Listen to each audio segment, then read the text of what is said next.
Gurugram ESIC के उप क्षेत्रीय कार्यालय गुरुग्राम में स्प्री स्कीम 2025 के प्रचार प्रसार हेतु प्रेस वार्ता आयोजित की गई, जिसमें कार्यालय प्रमुख सुनील यादव निदेशक ने इस योजना के बारे में मीडिया के माध्यम से औद्योगिक संघ, नियोक्ताओं एवं कर्मचारियों को संबोधित किया। सुनील यादव ने मीडिया को संबोधित करते हुए कहा कि कर्मचारी राज्य बीमा निगम ने अपना सामाजिक सुरक्षा दायरा बढ़ाने के लिए नियोक्ता एवं कर्मचारियों के पंजीकरण को बढ़ावा देने के लिए स्प्री योजना 2025 शुरू की है।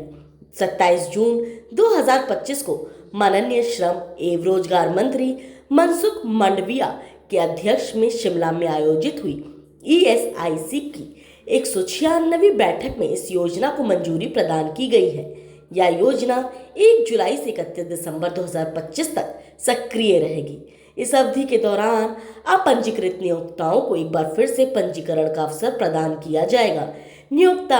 ईएसआईसी पोर्टल, श्रम सुविधा एमसीए पोर्टल के माध्यम से अपनी इकाइयों और कर्मचारियों को डिजिटल रूप से पंजीकृत कर सकते हैं। एसपीआरई योजना 2025 का मुख्य उद्देश्य पंजीकरण से बचे हुए प्रतिष्ठानों और श्रमिकों को कर्मचारी राज्य बीमा निगम के दायरे में लाकर सामाजिक सुरक्षा प्रदान करना है। पंजीकरण प्रक्रिया को आसान बनाकर और पिछली देनदारियों से छूट प्रदान कर यह योजना नियोक्ताओं को अपना कार्यबल नियमित करने के लिए प्रोत्साहित करती है। मुख्य उद्देश्य यही है कि हमारे निगम जो एक संगठित क्षेत्रों में जो काम करने वाले कर्मचारी हैं, उनको जो निगम कर्मचारी राज्य बीमा निगम भारत सरकार का जो उनके आकस्मिकताओं जैसे बीमारी और उनके रोजगार चले जाने के उसमें या दुर्घटना के संदर्भ में जो उनको हितलाभ प्रदान किए जाते हैं, तो उसके संदर्भ में हमारी भारत सरकार और माननीय हमारे श्रम एवं रोजगार मंत्री मनसुख मांडविया जी ने 27 जून को शिमला में हमारी जो बैठक हुई थी, वहाँ पर उन्होंने एक नई स्कीम का एक ऐलान किया है, जिसमें स्प्री 2025। स्प्री का फुल फॉर्म है scheme to promote registration of employers and employees. असल में होता क्या है कि एक श्रम और एक हमारी जो सोशल सिक्योरिटी की एक ऑर्गेनाइजेशन ये है भारत सरकार की। यहाँ पे हमारे जो एम्प्लॉयर्स बंधु हैं, कई जो है वो पंजीकृत रहने से कई बार छूट जाते हैं, कुछ अज्ञानतावश कुछ और कारणों से भी छूट जाते हैं। तो अब उन्हें ये लगता है कि अब आज अगर हम करेंगे रजिस्ट्रेशन तो हमारे पीछे के भुगतान का क्या होगा, उसमें हमें पेनल्टी लगेगी, ब्याज लगेगा, डैमेजेस हम क्लेम करेंगे। तो वो कई बार इस डर से भी नहीं रजिस्टर करा पाते हैं। तो उसी डर को हटाने के लिए और एक दायरा बढ़ाने के लिए जो हमारा एक बेस है कस्टमर, जो हमारा टारगेट बेस है एम्प्लॉयज का, उसे बढ़ाने के लिए एक नई ये स्प्री स्कीम का ऐलान किया है हमारे माननीय मंत्री जी ने। और ये 6 महीने के लिए है, 1 जुलाई से 31 दिसंबर तक। इस दौरान में जो भी एम्प्लॉयर्स रजिस्टर करते हैं अपने ऑर्गेनाइजेशन को हमारे ईएसआई स्कीम में, उनसे हम पीछे का कोई भी ना उनसे डैमेजेस लेंगे, ना उनसे ब्याज लेंगे, ना पेनल्टी लगाएंगे। उनकी इंस्पेक्शन भी 1 साल तक नहीं होगी। तो ये एक तरह की इम्यूनिटी उन्हें हम दे रहे हैं। इसके साथ साथ एक और स्कीम हमारी जो एमनेस्टी स्कीम, कई बार क्या होता है कि हमारे कुछ वाद विवाद जो होते हैं हमारे एम्प्लॉयर्स या अन्य लोगों के साथ, तो वो कई बार सालों साल चलते हैं। आपको पता है भारत में इस तरह की दिक्कतें हैं। तो उसके लिए भी एमनेस्टी स्कीम एक हमारी आ रही है, जो कि इफेक्टिव 1 अक्टूबर 2025 से होगी। तो इन दोनों स्कीम के बारे में ही मतलब आपके हमारे मीडिया बंधुओं के माध्यम से ज्यादा व्यापक प्रचार प्रसार करने के लिए ही ये प्रेस वार्ता का आयोजन आज हम लोगों ने किया है,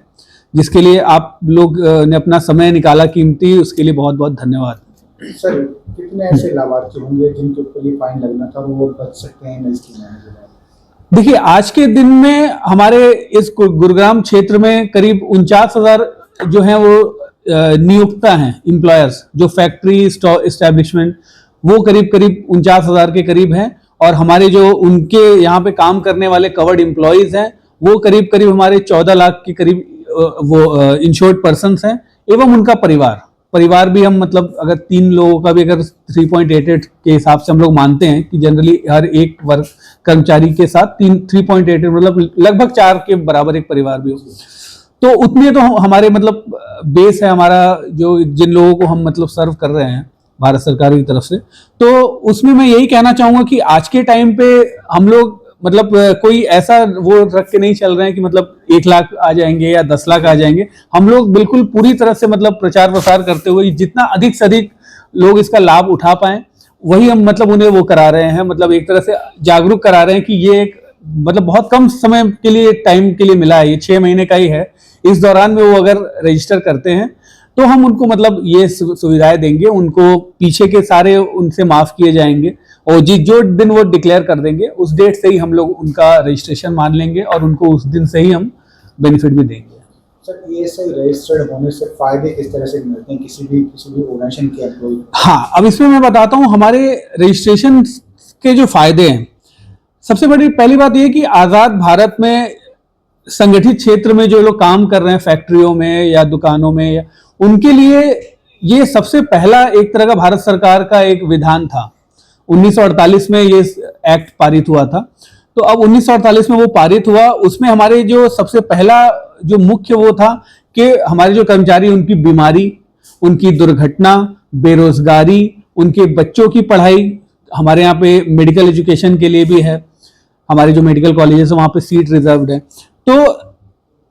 सबसे बड़ा इसका मेन जो हमारा एम था वो यही था कि उस आकस्मिकता के समय में उनको कौन मदद करेगा, है ना। तो उसी चीज के लिए हमारे बीमारी हित लाभ है जिसमें हम 1 साल में 91 दिन, और अगर क्रॉनिक बीमारी है कि कुछ तो उसको 2 साल तक भी हम देते हैं बीमारी हित लाभ। उसके बाद हमारी मातृत्व के हित लाभ है, मैटरनिटी बेनिफिट है, उसमें हम लोग उन्हें 6 महीने तक का 100% उनको वेज का उनको पेमेंट करते हैं, जो भी हमारे पात्र हों, कम से कम 9 महीने रजिस्टर होने चाहिए हमारे यहाँ पे। उसके साथ हमारे दुर्घटना वो पहले दिन से ही है, वो आज रजिस्टर किया और अगर वो आज ही उसकी कोई एक्सीडेंट हो गई काम करते हुए या काम से आते या घर जाते हुए,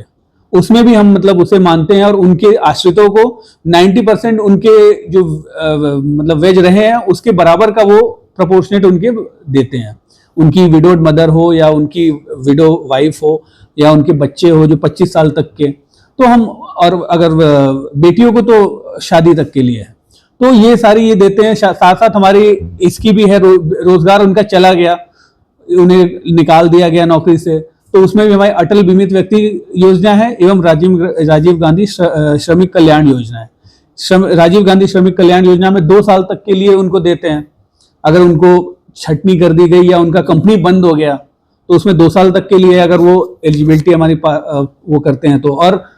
अटल बीमित व्यक्ति 3 महीने तक के लिए है कि उसमें किसी भी कारण से अगर उनकी नौकरी गई या उन्होंने रिजाइन भी किया, उस मामले में भी हम लोग उन्हें देते हैं 3 महीने तक उनके 50% उनका सैलरी का उन्हें हम देते हैं। तो और साथ साथ जो सबसे बड़ी एक वो है जो मैं मानता हूं कि हमारे जो मजदूर भाई बंधु हैं उनके बच्चों की मेडिकल की पढ़ाई के लिए भी हम लोगों के यहाँ पे जो रिजर्वेशन है, हमारे यहाँ पे 8 मेडिकल कॉलेजेस हैं पूरे भारत में। यहाँ पे नियरेस्ट हमारा फरीदाबाद है, तो अब वहां पे क्या है कि ऑलमोस्ट 40% के करीब जो है वो सीटें उनके लिए भी रिजर्व्ड हैं। तो उसमें क्या है कि अब आप समझते हैं कि अगर गरीब आदमी आज के टाइम पे मतलब डॉक्टरी पढ़ाना उसके लिए बहुत मुश्किल वो है ना, इतने सारे नीट देगा, उसके बाद सेंट्रल कोटा, स्टेट कोटा, उसके बाद फिर हमारा ईएसआई कोटा भी हमारे उसमें है, तो उससे क्या है कि उनको बहुत आसानी हो जाती है मेडिकल की पढ़ाई के लिए भी। तो ये हमारी मुख्य हित लाभ है। सर एक डाउट मेरे मन में जी, अक्सर जरूर बहुत से लोग होते हैं ईएसआई रजिस्टर्ड होते हैं जी, उनको डर होता है कि समय पर इलाज मिल पाएगा नहीं मिल पाएगा, या फिर वो लिमिट जो है उनकी वो कवर हो पाएगी, इस चक्कर में वो भारी भरकम जो मेडिक्लेम पॉलिसी वो ले लेते हैं, जबकि ईएसआई में नाम मात्र का शुल्क है। बिल्कुल मैं इसमें यही कह रहा हूँ कि हमारे यहाँ पे देखिए, आप कोई अगर प्राइवेट मेडिक्लेम भी लेंगे ना तो वो उसमें बहुत सारे कंडीशंस होंगे। उसमें पहले होगा आपका प्री चेकअप करेगा मेडिकल का, आपको कोई बीमारी होगी तो आपको फिर वो उतने टाइम के बाद बोलेगा कि आपको 2 साल रहना पड़ेगा हमारे उसमें, तब हम देंगे कोई। तो बहुत सारी उसमें टर्म्स कंडीशन होती है। हमारे यहाँ पे ये भारत सरकार की एक वेलफेयर स्कीम है, तो इसमें अब देखिए होता क्या है कि हमारे यहाँ पे थोड़ा सा कभी कभार भीड़ बहुत ज्यादा हो जाएगी, लाइन लगी हुई है या फिर दवा आज नहीं कल आ जाना, बट फिर भी हमारे यहाँ पे कम से कम ये है कि आपको कोई लिमिट नहीं है, मेडिकल के लिए भी कोई लिमिट नहीं है, प्रोसीजर भी उसमें, सर्जरी वगैरह उसमें भी कोई लिमिट नहीं है। अगर आप एलिजिबल है, ऑब्वियसली 6 महीने हमारे यहाँ पे रहें, क्योंकि मिसयूज को भी हमें वो देखना होता है, तो एक सर्टेन जो एलिजिबिलिटी है वो अगर आप पार करते हैं, और कोई प्री मेडिकल हमारे यहाँ पे नहीं होता।